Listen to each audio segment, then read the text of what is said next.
ఇకపోతే సంపద గురించి చెప్తాను నేను. దేవుని ఆశీర్వాదంలో సంపద కూడా ఒక భాగం. పెద్ద పెద్ద భూములు, ఫ్యాక్టరీలు, కంపెనీలు, పొలాలు, స్థలాలు గ్రామాల్లో ఉన్నాయి, కొంతమందికి టౌనుల్లో ఉన్నాయి. ఏమండి, అన్యుల సంగతి తీసేయండి. విశ్వాసులైన వాళ్ళు, దేవుణ్ణి ఎరిగిన వాళ్ళు, వాళ్ళకి ఎకరాల పొలం ఉంటుంది. దేవుని మందిరం కట్టడానికి పట్టుమని 10 సెంట్లు దానం చేయాలంటే మనసు రాదు.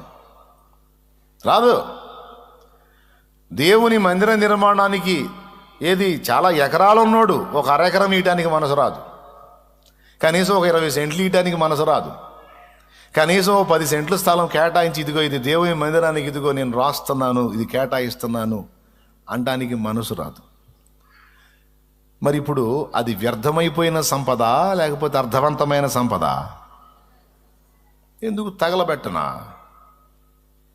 ఎన్ని కంపెనీలుండి, ఎన్ని ఫ్యాక్టరీలుండి, ఎన్ని ఎకరాల పొలాలుండి ఎందుకండి బొందలగడ్డలు 6 అడుగులేగా?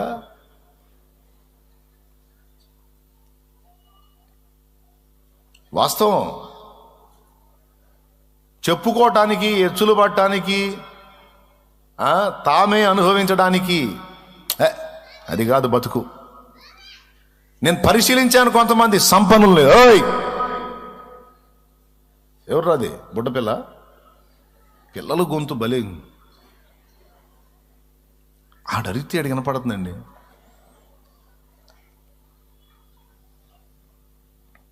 మీరు జాగ్రత్తగా వినాలి, సీరియస్ మ్యాటర్. తమ్ముడు ఆలోచించు. నేను కొంతమందిని పరిశీలిస్తా, వీళ్ళకి ఇంత సంపద ఇచ్చాడు దేవుడు, ఇందులో నుంచి ఇది దేవునికని కేటాయించే మనస్తత్వం వీళ్ళకుందా? పరిచర్య అవసరతను గుర్తించి తమకు కలిగిన ఆ సమృద్ధిలో నుండి, ఆ సంపదలో నుండి ఇది నా దేవునికి అని కేటాయించే తెగువ వీరికుందా? లేకపోతే భక్తి మాటలు చెబుతూ ఉంటారా? భక్తి మాటలు చూస్తుంటే కోటలు దాటుతుంటాయి. కొంతమంది మంది ఎక్స్రే మైండ్గా నవ్వుకుంటా ఉంటారు లోపల, అవును అంటుంటా. వాళ్ళకి తెలియదుగా ఈ మాటలు భక్తి మాటలేనా, లేకపోతే దేవుని కొరకు, ప్రజల కొరకు నేనున్నా ఊడినా, ఎన్నో సంపాదించా, ఎన్నో ఖర్చు పెట్టా, ఇవన్నీ నేనేం కట్టుకొని మూట కట్టుకొని తీసుకొని పోను, ఎకరాల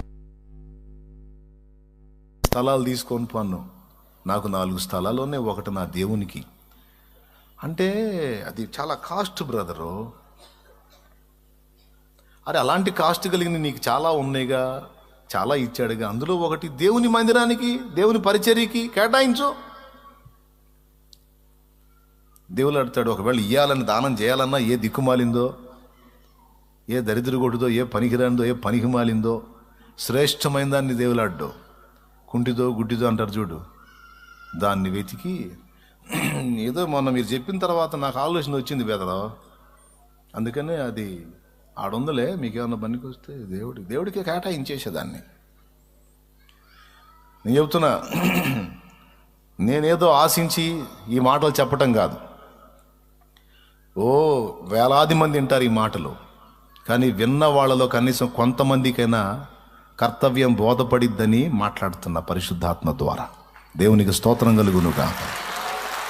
హల్లెలూయా. లేనివాడు ఇచ్చే మనసున్నా లేక ఏడుస్తున్నాడు, కానీ ఉన్నవాడు ఇవ్వడానికి ఏడుస్తున్నాడు. మనసు రావట్లా. నేను అంటున్నాను, మరి సంపద అంతా అలానే పెట్టుకున్నావు, దాన్ని మెచ్చుకుంటాడా దేవుడు? ధనవంతుడికి విస్తారమైన సమృద్ధి ఉందండి, కానీ ఇంటి వాకిట పడున్న లాజరుకి అంత రొట్టె మొక్క వేయలేవాడు. అడగలా దేవుడు? లెక్క తీర్పు తీర్చలా? నీకున్న సంపదలో నుండి దేవుని పనికి కొరకు కొంత కేటాయించే పిలుపు నీకు రావటం అనేది దేవుడు నీకు ఇచ్చిన అవకాశం.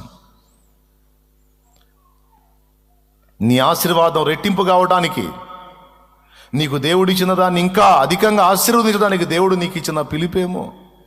లేకపోతే ఇహమందు సంపద కాదు, పరమందు నీకు శాశ్వత సంపదను సమకూర్చడానికి కొద్దిగా నీకున్న దానిలోంచి దేవుడు అడుగుట నీకు ఇచ్చిన అవకాశమేమో నువ్వెందుకు గుర్తించలేదండి? చాలా ప్రాంతాలలో ఆత్మలు ఉన్నారు. అవసరం ఉంది, అది కూడా చెప్తున్నాను నేను. కానీ మందిరాన్ని కట్టడానికి అంత స్థలము లేదు. నక్కలకు బొరియలు, ఆకాశ పక్షులకు నివాసములు కలవు గాని మనుష్య కుమారునికి తలవాల్చుకున్నటకైనను స్థలము లేదన్నాడు యేసయ్య. నువ్వు దేవుని బిడ్డవై ఉండి సర్వసంపద కలిగి ఉండి నీకున్న దానిలో నుండి అంత స్థలము దేవుని కొరకు కేటాయించని నీ సంపద ఉన్నా ఒకటే, ఊడినా ఒకటే. ఎందుకంటే తగలేనా, అది దేవుని లెక్కలోకి రాదు కదా. జ్ఞానం తెచ్చుకోవాలి. ఆహార సమృద్ధి కలిగిన వాళ్ళు తమ ఆహారంలో నుండి కొంత దేవుని కొరకు, దేవుని ప్రజల కొరకు, దీనులైన ప్రజల కొరకు అని కేటాయించలేనప్పుడు ఆ సంపదకు అర్థం లేదు, ఆ సమృద్ధికి అర్థం లేదు.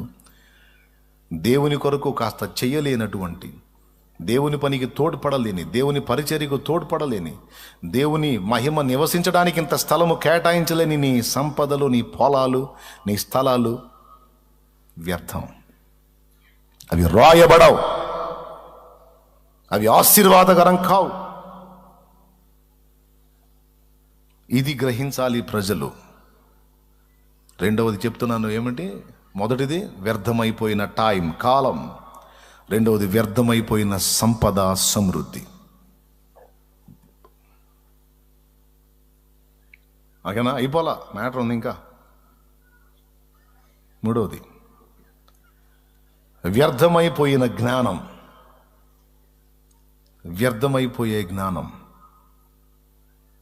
కొంతమందికి కొన్ని పనితనాలు ఉంటాయి, కొన్ని విషయాల్లో నైపుణ్యం ఉంటుంది, కొన్ని విషయాల్లో మంచి జ్ఞానం, అనుభవం ఉంటుంది వాళ్ళకి. కానీ ఈ జ్ఞానాన్ని, అనుభవాన్ని వెలగమ్ముతారు. అది అవకాశం దొరికినప్పుడు దేవుని కొరకు వెచ్చించరు.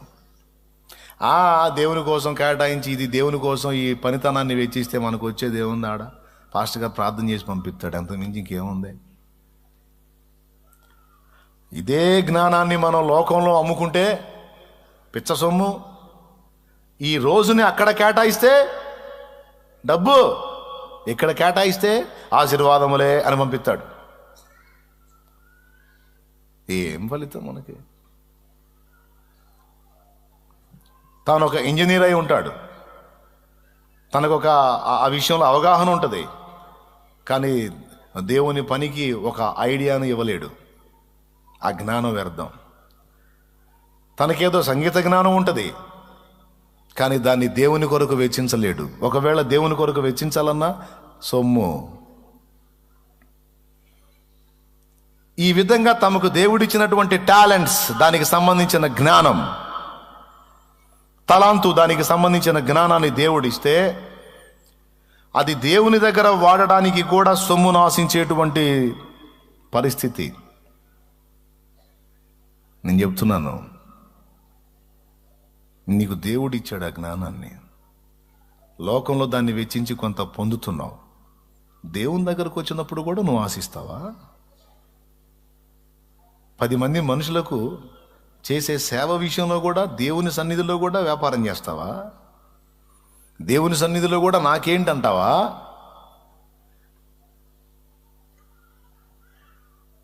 నీకు లేక కొదువై ఉండి, కొరతై ఉండి నువ్వు పొందితే అర్థం ఉంది. కానీ అదే వెచ్చించి నువ్వు బయట చాలా పొందుతున్నావు. కానీ దేవుని దగ్గర చేసినప్పుడు కూడా నువ్వు దానికి కక్కుర్తి పడటం. ఇంకా నీ సేవ ఎక్కడా? నీ పరిచర్య ఎక్కడా? జ్ఞాపకార్థంగా దేవుని ముందు నీ ప్రయాస ఏది వెళ్ళింది అక్కడికి?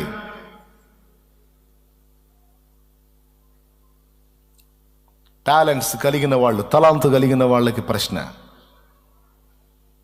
ఎక్కడ చేసినా నాకు పైసలు కావాలి, నాకు రూపాయి కావాలన్న ఆలోచనే నీ మైండ్లో ఉంది. అది బయటైనా దేవుని ఎదుటైనా. కొంతైనా నువ్వు చేయలేవా దేవుని కోసం, ప్రజల కోసం? నీకు దేవుడు తలాంతి ఇచ్చింది ఎందుకు? అమ్ముకోమనా? సొమ్ము చేసుకోయా, తిను, బాగా ఆనందించాయా, లైఫ్ని ఎంజాయ్ చేయనా? లేకపోతే నా పిల్లల కోసం కొంతైనా వెచ్చించమనా? చెప్పండి. వెచ్చించాలి. కానీ ఎంతమంది దాని విషయంలో శ్రద్ధ కలిగి ఉన్నారు? పరిచర్య ఉంది రా అని నేను పిలిచాను అనుకో, ఏ కొందరో వస్తారు, అందరికీ వినపడేది స్వరం. కానీ అక్కడికి పోయి చేస్తే నాకేం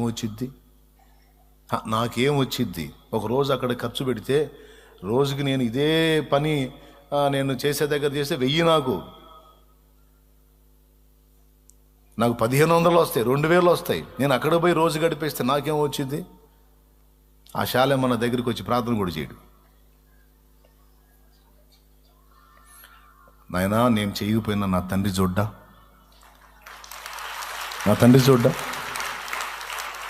నా బిడ్డకి ఆ విషయంలో పనితనపు జ్ఞానం ఇచ్చాను. అది నా కుమారుడు నా కోసం వాడుతున్నాడు, ప్రజల కోసం వాడుతున్నాడు. నా బిడ్డ 6 దినాల్లో ఒకరోజు నా కోసం కేటాయించాడని మురిసిపోడు. ఒక్కరోజు ఏడిస్తే నువ్వు ఏడుపు, ఒక్కరోజు నువ్వు కేటాయించి కష్టపడితే మురిసిపోడంటమ్మా ఆయన, మురిసిపోడు. ఇంకా దరిద్రం ఏంటంటే ఆదివారం కూడా ఎగ్గొట్టి తిరుగుతారు కొంతమంది. ఈరోజు కూడా పోతే ఇంకా ఈరోజు అదనంగా డబల్ ఇస్తాడంట. 1000కి 2000 వస్తాయి ఇవాళ పోతే. దేవుడు అడిగి పోతాడు, చర్చి అడిగి పోయిద్ది, పాస్టర్ అడిగి పోతాడు. ఇవాళ 2000 వస్తాయి.